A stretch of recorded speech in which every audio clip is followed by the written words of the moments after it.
Monster Level 22 Upgrade. Hello everyone, Tristan here, and today, you guessed it again, I am doing Rit Dye. So yeah, 7 up videos in a row. This is gonna be fun. So for Monster on this time around, doesn't have much actually. Monster only has a bulkhead, bell cranks, servo saver, and shock bodies that need to get dyed. Everything else is black or green or clear. So really nothing big for him, which is nice for me. Now let's get this all started. Now to start this off, I'm actually going to need to remove the sway bar mount to get to this bottom screw that's underneath. Alright, to get to the LCG lower chassis, we're going to need to remove 8 screws. We're going to remove the 2 right here in front of the battery compartment, the 1 in the middle that we had to move the sway bar kit for, the 2 in the front to get to the bulkhead, and then the 3 on the bottom. Now that we have the lower deck removed, we can now start removing the servo saver and the bell cranks. For the servo saver, we're going to need to remove the 2 screws that hold it to both the servo as well as this link. For the bell cranks, we're going to have to remove a couple screws. We're going to have to remove the screw that connects it to the link, the 2 that hold it to the lower deck, the 2 that hold it to the toe links, and then the center 2. Now that I have the bell cranks and the servo saver, we can now move on to grabbing the bulkhead. First, we're going to need to remove the E-clips that hold the kingpins in place. With the E-clips removed, we can now just pry the kingpins right on out. With the arms out of the way, now we can remove the shock tower, and it's held on with 2 screws. All that's left for the bulkhead is to remove the front bumper, and it's only held on with 4 screws. All that's left to do is to remove both front and rear shocks, and each one is held on with 2 screws. With all the shocks removed, we can now start taking them apart. It's easily done by taking out the bottom retainer, sliding the spring off, removing the top cap. This is I've already loosened. You're going to want to empty all the oil out, which I already have. So then you're going to want to grab something, preferably some needle nose pliers and some kind of fabric, paper towel. I'm going to use a sock. And then you're going to want to unscrew the rod end, and then you're going to want to unscrew the bottom piece,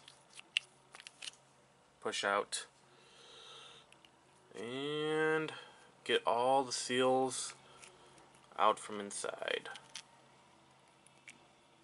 Just like that. So now all I gotta do is clean this piece and it's ready for being dyed. These are the parts that are being dyed on Monster. You got the shock bodies, the front bulkhead, the steering bell cranks, and then the servo saver. Not as many parts as some of the other RCs today, but, well.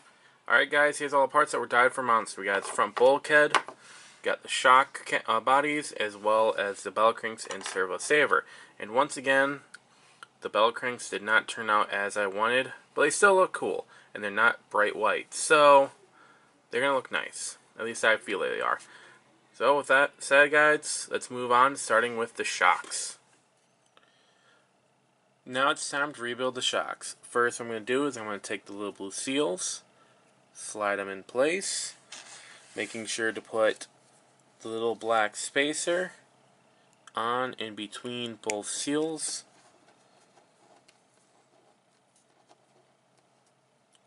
There you go. Just like that. And I'm going to take our piston right here, slide it into place, just like that, making sure the rod goes through the seals, push it down, then take the bottom piece of the shock, slide it in place, and screw it on. Then what I'm going to do is I'm going to take a cloth, put it on over, making sure the threaded end is still exposed. Take my needle nose pliers, slide it on over just like that, hold it down, and then screw on the rod end.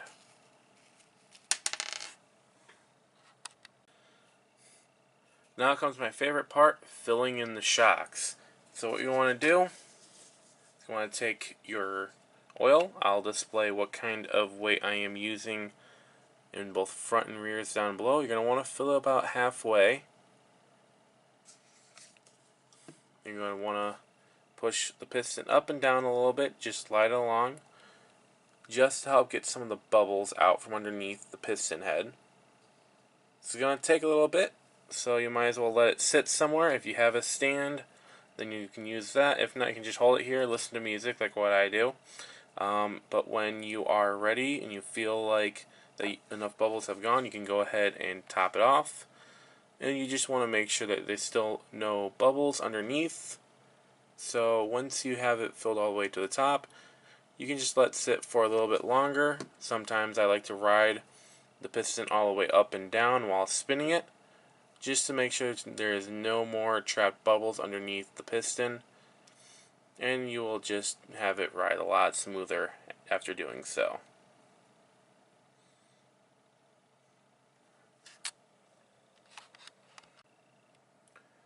While we wait for the bubbles to rise to the surface of the oil, we can take our shock cap and insert the bladder. All we really got to do is slide it into place, and you just got to work at it until it gets in there all the way.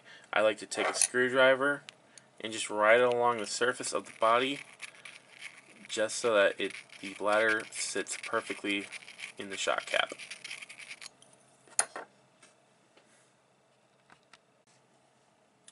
Once all the air bubbles are out, we can now take our cap with the bladder inside and the shock itself, and we're just going to quickly and carefully slide it on over and just barely screw it into place. Once we know the cap has gotten on there, it's being a little tricky at the moment, just because I might have overfilled it a little bit, but once we know that's threaded a bit, what we're going to do is actually push down on the piston just about halfway through, and then we're going to finish off on unscrewing it and just release it. What we're doing right there is just making sure we have a proper seal around the bladder and that we have no air bubbles on the inside. Once you're done, you'll see it's coated with the oil. You're just going to want to clean it off with the cloth. And then once you press down on the piston, normally you should see it retract all the way through.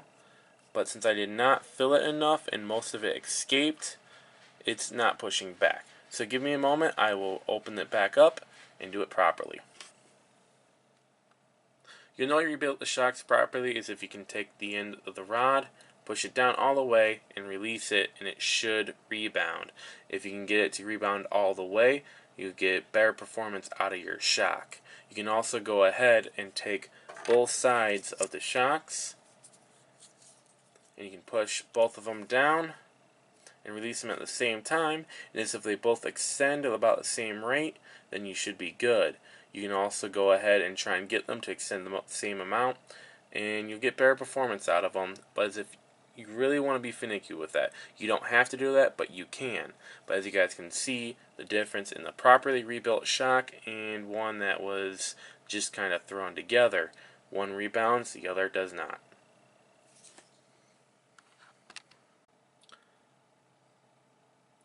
Once you're ready, it's time to put the last of the parts onto the shock. First, we'll take our top retainer, slide it in place. Then we're going to take our shock spring, slide it on, compress it a little bit, and then we're going to take our bottom retainer, slide it on, push it up, and we can release the spring. Now, if you have any spacers on there, all you have to do is compress the spring a little bit and just slide them in place. If not, you are ready to go. With all 4 shocks assembled, we can now install them onto the RC. Each shock is held on with 2 screws, a shoulder screw at top and a standard screw at the bottom. For the rear, all you have to do is lay it on over the top of the shock tower and the A-arms, and you should be able to screw them right in place. For the front, though, it's a little different. You actually need to lay the bottom of the shock into the little groove right here in the A-arm. You should just slide right into place and screw down the one screw that holds it on down here, and the shoulder screw at the top of the shock tower.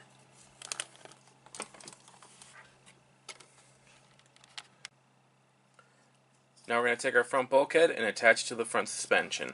That's easily done by taking our shock tower, sliding it behind the bulkhead and screwing the 2 screws.